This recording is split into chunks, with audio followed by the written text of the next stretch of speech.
I'm Angelica Romero. I'm retired and outdoor enthusiast, and I live in a Unity Nano. Yeah, and I'm Matthew Brewer, and I live with her in a Unity Nano. In Vermont, there aren't any small houses. Houses in Vermont are like 3,000 square feet and up. It's ridiculous. Literally, we were looking at houses, and it turned out like this beautiful 40 acres that we looked at had like a 5,000 square foot house. I don't want to heat that. I don't want to pay taxes on that. It's just the two of us. I can't afford it. Right. And I don't want to clean it. It just didn't make sense. So we finally realized there wasn't really an option. We weren't going to find anything. Yeah. We needed to find raw land and build ourselves. Part of the reason we ended up with Unity was just the environmental part, because that was important to us as well. Mm-hmm. I mean, ideally, we would have built a log cabin home with the wood on our land, but with Matthew's asthma and allergies, we realized that having a more sealed home would be ideal, because everybody is heating with wood here, and so the smoke can sometimes be an issue. And we realized we really shouldn't use wood heat.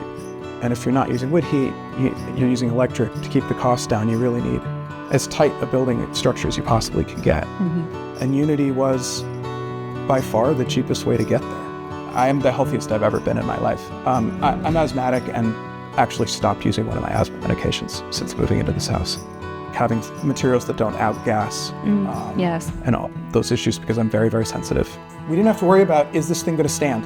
Yeah. We didn't have to worry about, is this thing sealed? We never worried when there was a storm, like, do we have things closed in yet? Like, all those issues were just not there. So we found the property, and then that summer we started working on the road and started looking for somebody to build a house.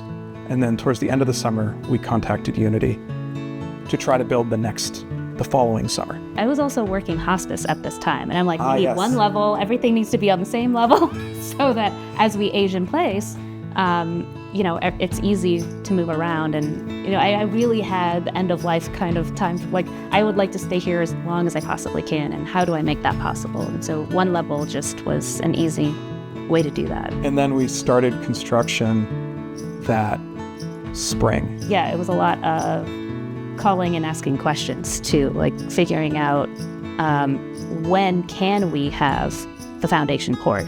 The guy who did the excavating was here just to watch the house go up, because he'd never seen that before, and he was really excited about it. And what would he? How did savage? Yes, every time he would look at the construction, he would just like, this construction is savage. The crew was awesome. Really loved the crew who people. Came. I don't remember anybody's name, but they were all amazing. Yeah. Being Unity, all the windows are already in it, right? You have almost a sealed shell. You just have to deal with the doors. Mm-hmm. Yeah, then we plugged away at it, and Ruffin was largely done by spring.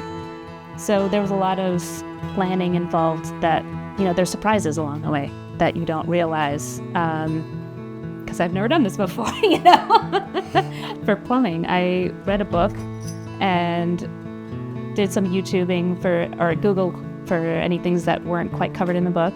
And then I came up with a design, and he was like, well, what about this? And I'm like, I don't know what you're talking about. But I went back, researched, figured out what that is, and adjusted for it. But when I say I've learned a lot in the last few years, it's been quite the curve.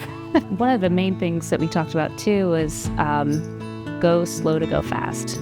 You start to feel like, I need to get this done, but that's when mistakes happen. Don't work with mediocre tools. We bought the best, driver we could find, because that driver has been abused and used. And, circular saw with multiple blades and stuff like that. Square. A really good square. Yeah. We'd kind of gotten dead set on doing everything ourselves. Mm-hmm. But there is a point where you're like, you know what? It's time. And so That was hard. It was really hard. Yeah. So we finally hired somebody to just do the last of the finish work and get us to the finish line. Mm-hmm. I love this porch space. Obviously the porch. It's huge. Even when we were designing it, I was pretty sure this was going to be my favorite space, because of the screens, you can be here without all of the mosquitoes and deer fly biting you, and just enjoy the feel of the air. We've had a winter solstice party out on this porch before. Yeah. So we will be using it midwinter as well.